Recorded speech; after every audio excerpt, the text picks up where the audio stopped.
way it works is sometimes I'm working on a video. It is something I think you will like, but it's not actually running the game video.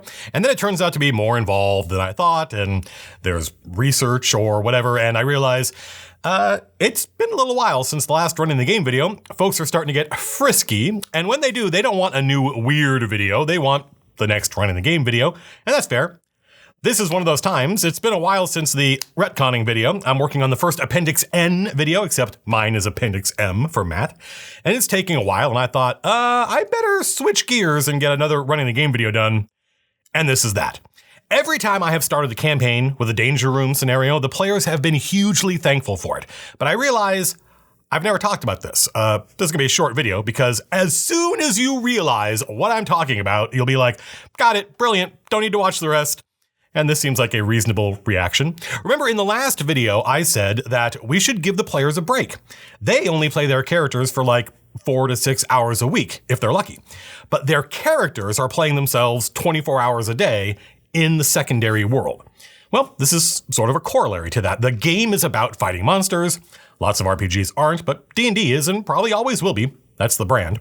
So your players make characters, and the expectation is they either already know each other in the world, or we are going to experience the moment when they meet. But in either instance, these characters already know how to use their abilities. The fighters know how to fight, the sorcerers know how to source, the barbarians know how to barb. You're not playing zero-level farmers. So that creates a misalignment between the players, who have literally never played these characters before, and their characters who actually have done a little something. Probably nothing major, they're still just first level, but not nothing. How do we resolve that? Well, most tables don't try to solve it. We just all expect that after a few sessions, we will know how to play our characters. But there is an easy and fun way to solve this outside the official story of your campaign, and that is with a danger room scenario. A danger room scenario, I presume you all know the X-Men. If not, you can call it like a holodeck scenario or whatever. It's just a combat or 2 or 3 where the players are playing their characters, but it's not real. It doesn't have anything to do with the actual campaign or your world or the adventure. It is super simple, fun, easier than running D&D for real. You, the DM, set up a scenario and place everybody on the battle mat and say, it's initiative, and run the combat normally. The players then get the chance to see how their characters fight. Each time I've run a danger room scenario, the players have gone on to tweak their characters. Oh, I thought I was the tank and I've got a lot of hit points, but because of this danger room scenario you ran us through, I now realize my AC is way too low and I need better armor, or I need to move my stats around to get a better dex. I've seen players come to the danger room scenario with very complex plans for their characters. Maybe they found some nonsense theorycraft build online, or they saw 2 abilities they thought would work well together, and in their mind, it's going to be this epic combo. But then they run through the danger room and they realize, poop, these 2 abilities are both bonus actions and I only get 1 bonus action per round. I got to pull this whole thing apart and start again. It's incredibly useful, and one of the things that makes it useful is that it is a completely consequence-free environment. They don't have to worry about anything. When they made their character, they imagined themselves heroically charging into battle against an ogre or whatever. But in the actual campaign, they worry. Is this smart? Am I going to die? But this is the danger room. Nothing that happens in here counts or matters. Just do your thing. And with that freedom, players discover their thing might not work. But also, and this is maybe the most important thing, they gain confidence. When they sit down to play for the first time, for real, they have a lot more confidence now that they know how their character works. I usually throw like 3 encounters at the players in the danger room. Simple, normal, hard, like really hard. Here's a black dragon or whatever. Not impossible, but something really tough. This helps them not only learn how their stuff works, but it also helps them calibrate their sensors.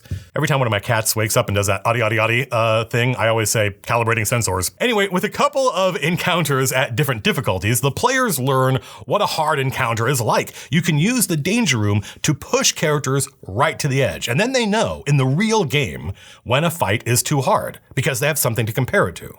At one point in Dusk, Matt O'Driscoll was frustrated because his barbarian wasn't fun to play. And I was like, well, you're not really doing your barbarian nonsense. But I realized there is a lot to remember with that class in 4E, so I made him a little flowchart. First, charge into battle. You have a really cool ability you can use every time you charge, so charge as often as you can. ABC, always be charging. Then if you crit, you get this cool reaction. If you bloody someone, you get this other cool buff, and if you kill someone, you get a free attack. And yes, you can charge on that attack.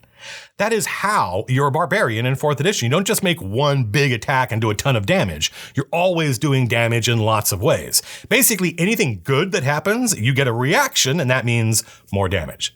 But I knew this was a lot to remember, and OD wasn't used to it, but this is a dude who almost won his first game of the Dune board game, and this is nowhere near that complex. He just needed some experience.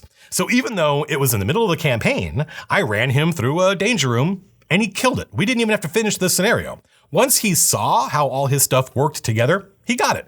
And Sir Vanazor wasn't just an inspiring hero to the characters. His epic stuff was an inspiration to the other players. That's the power of the Danger Room. It lets players learn their characters, test out a build, fight monsters without fear of consequence, and it builds confidence. It can also be used if you're doing a hot start and the players are starting at a higher level with the idea that they've been a team already for months, like the Chain of Acheron, because now they not only need to learn how their characters work, they need to learn how they work together. And a Danger Room is the perfect place to do this. It shouldn't take more than an afternoon, 2 or 3 encounters, and you'll know when it's enough. Players will start saying, okay, I get it, and you don't need to keep going. No reason to finish an encounter if you feel like everyone's got it and is either happy with their PC or wants to go tweak some stuff. That's it, folks. Short video. Thanks for watching. Let me know if you've ever done this before and what you call it. Both Danger Rooms and holodecks seem a little obscure to me these days, but I don't know. Arcadia 13 came out last month, very well received, brilliant cover from our own Nick Despain. It's got new ghost variants, which once you read, you will think, why is the ghost in the monster manual so boring? We got new monsters based on Alice in Wonderland with some killer art, and a very popular article introducing maneuvers into your game. These are simple, fun reactions anyone can use that make combat a lot more creative, interactive, and, dare I say it, cinematic. Like the party wizard or sorcerer can use their reaction to cast a cantrip on an arrow being fired by the ranger to charge it up and do more damage. Or if somebody in the party is trying to leap up to the top of the wall, you can use your reaction to boost them up, drastically increasing their jump distance. They are really creative, and I think everyone who reads this is going to want to use them in their game, including me. And there are monster maneuvers. Why should the players get all the fun? I think this is the kind of article we're going to see some follow-ups to.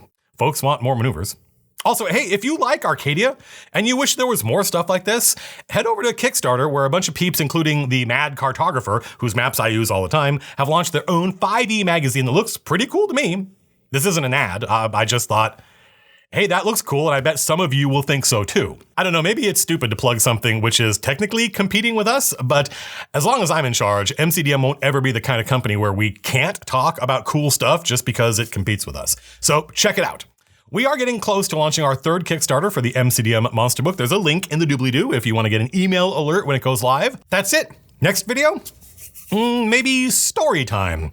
We'll see. Stay tuned. Until next time, peace out.